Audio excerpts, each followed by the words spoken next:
Assalamualaikum warahmatullahi wabarakatuh.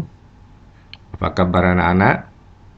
Mari kita lanjutkan eh, pembelajaran kita tentang tema 6 yaitu panas dan perpindahannya dengan subtema 1 suhu dan kalor dan KD 3.2 menganalisis bentuk-bentuk interaksi manusia dengan lingkungan dan pengaruhnya terhadap pembangunan sosial budaya dan ekonomi masyarakat Indonesia. Anak-anak, mari kita coba mengulang kembali pelajaran yang lalu tentang pengertian lingkungan. Kehidupan manusia tidak bisa dipisahkan dari lingkungannya, baik lingkungan alam maupun lingkungan sosial.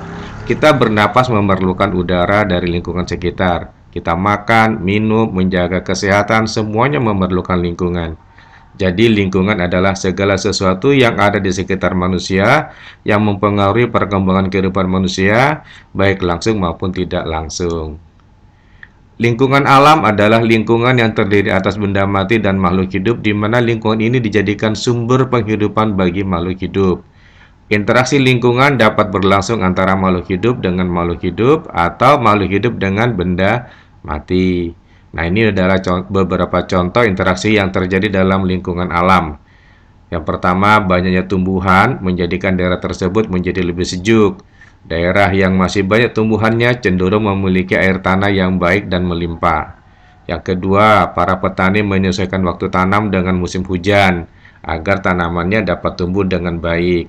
Yang ketiga, para nelayan memilih waktu untuk berlayar menyesuaikan dengan keadaan cuaca agar terhindar dari bencana dan memperoleh tangkapan ikan yang lebih banyak. Yang keempat, manusia membuat hujan buatan guna menanggulangi akibat kemarau panjang untuk mengantisipasi menurunnya hasil pertanian. Nah, ini ada sebuah gambar di mana lingkungan alam dengan manusia yang ada di sekitar sini. Nah, semuanya ada saling membutuhkan dan saling menguntungkan. Ini juga ada gambar di mana para nelayan menggunakan lingkungan pada malam hari bertiup angin dari darat ke laut, ya. Kemudian pada siang hari nelayan pulang dengan menggunakan angin laut dari laut ke darat pada siang hari. Kemudian ini contoh pesawat lagi menabur garam untuk membuat hujan buatan. Kemudian ini ada beberapa contoh pengaruh negatif dalam kegiatan interaksi manusia dengan lingkungan.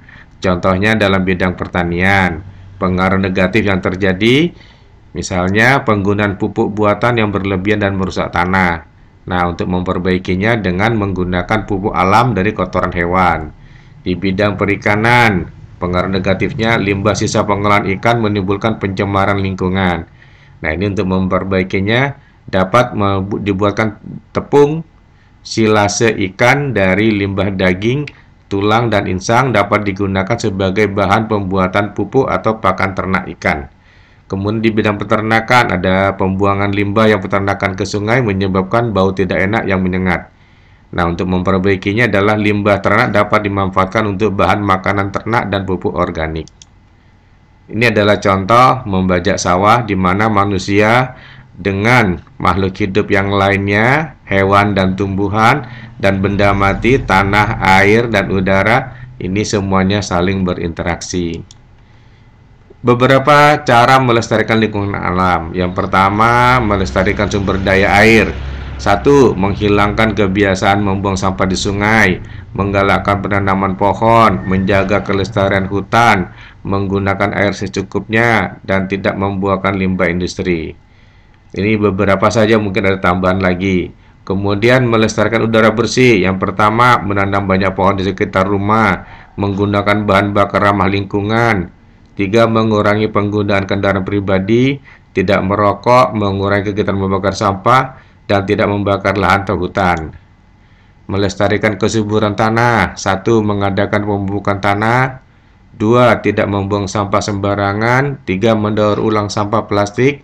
Empat, mengelola lahan tandus. Melestarikan hutan, melakukan reboisasi, menjadikan hutan sebagai cagar alam, melaksanakan sistem tebang pilih. Empat, melakukan sosialisasi kepada masyarakat untuk ikut melestarikan hutan. Nah, ini juga kegiatan yang nggak boleh tiru ya, membuang sampah di sungai. Pengaruhnya di samping sungainya jadi dangkal, kotor, bisa menimbulkan gatal-gatal kalau dipakai untuk mandi. Kemudian ini juga kebiasaan yang tidak bagus, membakar sampah sehingga menimbulkan polusi udara. Demikian anak-anak, semoga bisa dipahami.